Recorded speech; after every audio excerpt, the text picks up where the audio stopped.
आइए प्रारंभ करते हैं केमिस्ट्री का लेक्चर नंबर 3।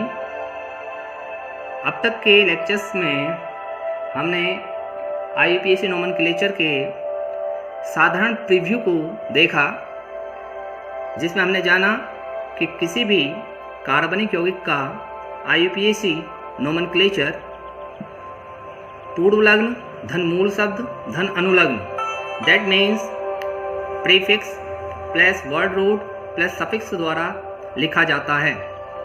उसके बाद सेकेंड लेक्चर में हमने स्टडी किया कि किस प्रकार सैचुरेटेड हाइड्रोकार्बन्स संतृप्त हाइड्रोकार्बनों की नेमिंग की जाती है। आज के लेक्चर में हम सबसे पहले सैचुरेटेड हाइड्रोकार्बन्स के कुछ एग्जाम्पल्स लेकर के चलेंगे और फिर असंतृप्त हाइड्रोकार्बनों के IUPAC नोमेनक्लेचर संबंधी नियमों को डिस्कस करेंगे। चलिए स्टार्ट करते हैं कुछ सैचुरेटेड हाइड्रोकार्बन्स की नेमिंग से। हमारा पहला एग्जाम्पल है जो कि आपको स्क्रीन में दिख रहा है। इस एग्जाम्पल में सबसे पहले हम लॉन्गेस्ट पॉसिबल कार्बन चेन को सेलेक्ट करेंगे, जिसके लिए हम देख रहे हैं हमारी एक स्ट्रेट कार्बन चेन पॉसिबल है जिसमें नंबर ऑफ कार्बन एटम्स क्या हैं, 5 हैं। लेकिन अगर हम इस चेन को कंप्लीटली स्ट्रेट न जा करके इस क्रम में बढ़ते हैं तो हमारे पास नंबर ऑफ कार्बन एटम्स हो जाते हैं 6, और यही क्या है, इसकी लॉन्गेस्ट कार्बन चेन है, अतः यही इसकी पेरेंट कार्बन चेन होगी। अब लॉन्गेस्ट कार्बन चेन सेलेक्ट करने के बाद उसके आधार पर हम इसका वर्ड रूट मूल शब्द लिख सकते हैं। नंबर ऑफ कार्बन एटम्स 6 हैं, इसलिए हमारा वर्ड रूट हो जाएगा हेक्स। चूँकि एक सैचुरेटेड हाइड्रोकार्बन सीरीज है, सारे के सारे कार्बन एटम्स सिंगल बॉन्डेडली जुड़े हुए हैं, अतः जो सफिक्स लगेगा वो लगेगा एन। अब हमारा तीसरा पार्ट रह जाता है इसका नेमिंग का, और वह है प्रीफिक्स का, पूर्व लग्न का, जिसके लिए हमें सबसे पहले नंबरिंग करनी होगी। अब नंबरिंग के लिए या तो हम बाएं तरफ से स्टार्ट करेंगे या हम दाएं ओर से। बाएं से दाएं ओर चलते हैं तो हमारा जो संख्यांकन होता है वो इस तरीके से होगा, और इस संख्यांकन में हम देख रहे हैं जो हमारे प्रतिस्थापी समूहों की स्थितियां हैं वो क्रमशः कार्बन नंबर 2 और कार्बन नंबर 4 से जुड़ी हुई हैं। अब हम यही क्रम दाएं से बाईं ओर करते हैं, तो दाएं से बाईं ओर चलने पर हमें प्रतिस्थापी समूहों सब्स्टिट्यूएंट ग्रुप्स को मिलने वाले क्रमांक हैं क्रमशः 3 और 5। लेफ्ट टू राइट चलने पर हमारी जो नंबरिंग हो रही है प्रतिस्थापी समूहों के लिए, सब्स्टिट्यूएंट ग्रुप्स के लिए, वो 2 और 4 पर है, और जब हम राइट टू लेफ्ट मूव कर रहे हैं तो ये 3 और 5 है। अब दोनों में देखिए सम किसका अधिक है। फर्स्ट वाले केस में जो लोकेंट्स का सम है वो 6 से है, जबकि सेकेंड वाले केस में यह 8 है। और हमारा जो लोएस्ट सेट ऑफ लोकेंट्स का नियम कहता है, वो कहता है कि जो योग न्यूनतम होता है उसी पाथ को हम फॉलो करेंगे, इसलिए हमारी जो नंबरिंग होगी वो लेफ्ट टू राइट होगी। अब इस आधार पर हम इन सब्स्टिट्यूएंट ग्रुप्स की लोकेशन को बताते हुए नेमिंग कर सकते हैं 2, 4 di methyl hexane. Complete naming हो जाएगी 2,4 डाई मिथाइल हेक्सेन। क्रम में इसी क्रम में एक और एग्जाम्पल लेकर के चलते हैं। यह है हमारा एग्जाम्पल नंबर 2, और इसमें भी हम वही चीज़ें देखेंगे। सबसे पहले हम लॉन्गेस्ट चेन रूल अप्लाई करेंगे, सबसे लंबी कार्बन श्रृंखला को चुनेंगे, और सबसे लंबी कार्बन श्रृंखला हमने चुन ली है।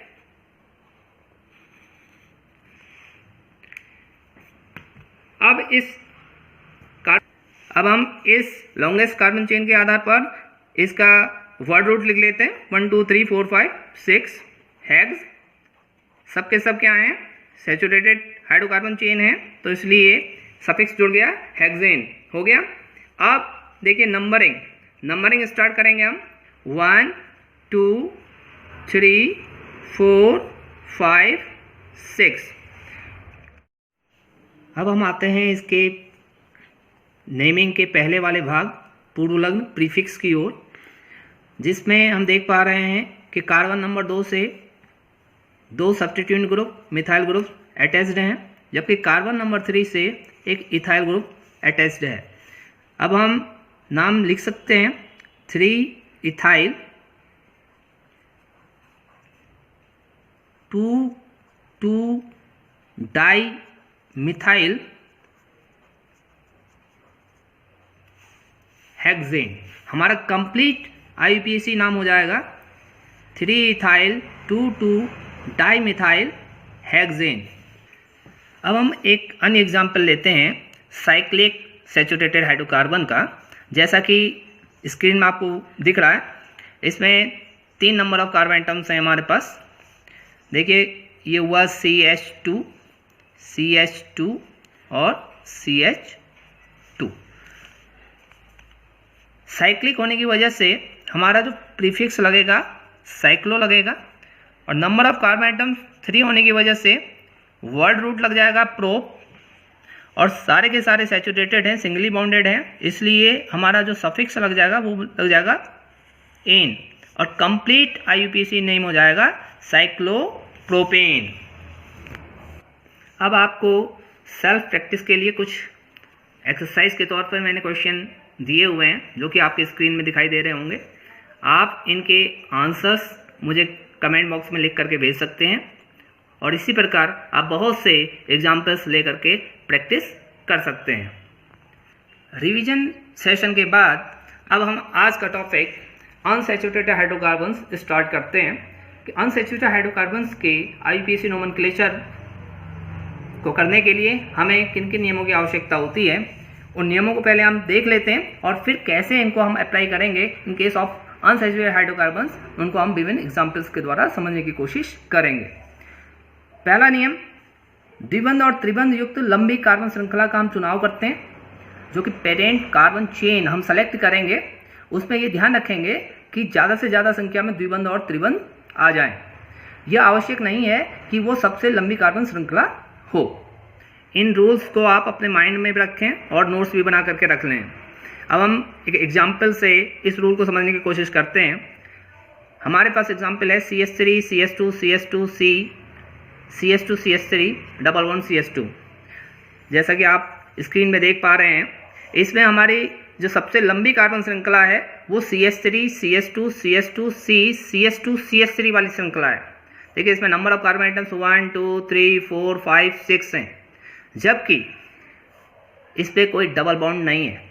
अगर हम डबल बॉन्ड को कंटेन करते हुए सबसे लॉन्गेस्ट कार्बन चेन सेलेक्ट करते हैं तो हमारी ये कार्बन चेन स्ट्रेट वाली प्राप्त होती है, जिसमें नंबर ऑफ कार्बन आइटम्स हमारे हैं 1 2 3 4 और 5। लेकिन हम 5 वाली कार्बन चेन को ही क्या कहेंगे, पेरेंट कार्बन चेन कहेंगे।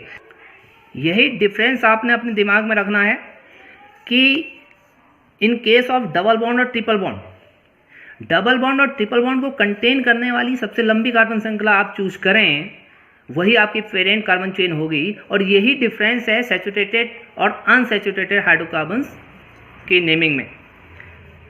अब जो सेकेंड रूल इस संबंध में है वो संख्यांकन से संबंधित है, और संख्यांकन या नंबरिंग हम किस सिरे से करेंगे।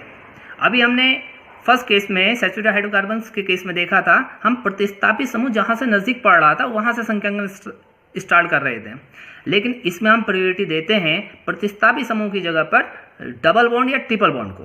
जहां से डबल बॉन्ड या ट्रिपल बॉन्ड नजदीक पड़ेगा हम उस सिरे से संख्यांकन आरंभ करेंगे। अब इस रूल को समझने के लिए भी है, हमने एक एग्जाम्पल लिया हुआ है जो आपको दिखाई दे रहा होगा। इस एग्जाम्पल में पहले रूल को हम फॉलो करते हुए पेरेंट कार्बन चेन को सेलेक्ट कर लेते हैं। हमारी पेरेंट कार्बन चेन होगी ये वाली, क्योंकि इसमें क्या है, डबल बॉन्ड कंटेन किया हुआ है। अब इसमें नंबरिंग कैसे करें, सेकेंड रूल यही चीज़ हमें बताएगा। अगर हम बाएं से दाएं ओर मूव करते हैं फ्रॉम लेफ्ट टू राइट, तो हमारी नंबरिंग निम्न प्रकार से होगी। अब इस नंबरिंग में हम देख रहे हैं प्रतिस्थापी समूह CH3 को तो क्रमांक मिल रहा है दूसरा, जबकि डबल बॉन्ड से जुड़े हुए पहले कार्बन को क्रमांक मिल रहा है तीसरा। अब हम इसी नंबरिंग को जब राइट से लेफ्ट की ओर को करते हैं तो हमारा नंबरिंग निम्न प्रकार से होगा, जिसमें डबल बॉन्डेड कार्बन को क्रमांक नंबर 1 मिल रहा है, जबकि प्रतिस्थापी समूह को क्रमांक 3 प्राप्त हो रहा है। अब दूसरा नियम कहता है कि डबल बॉन्डेड कार्बन को प्रायोरिटी देनी है प्रतिस्थापी की तुलना में, अतः सही क्रमांकन हमारा राइट टू लेफ्ट वाला होगा। यही आपको ध्यान रखना है। तब हाइड्रोकार्बनों में एक तीसरा केस आता है जिसमें द्विबंध और त्रिबंध दोनों ही उपस्थित होते हैं, तो उस केस में हम द्विआबंध को त्रिआबंध की तुलना में अधिक प्रायोरिटी देते हैं। जैसा कि इस उदाहरण से आपको स्पष्ट हो जाएगा। हमने उदाहरण लिया हुआ है CH3 CH double bond CH single bond CH2 single bond C triple bond C CH2 CH3। देखिए हमने इसमें संख्यांकन किया हुआ है फ्रॉम लेफ्ट टू राइट, और लेफ्ट टू राइट संख्यांकन करने पर हम देख रहे हैं कि डबल बॉन्डेड कार्बन को मिलने वाला क्रमांक है 2, जबकि ट्रिपल बॉन्ड को मिलने वाला क्रमांक है 6।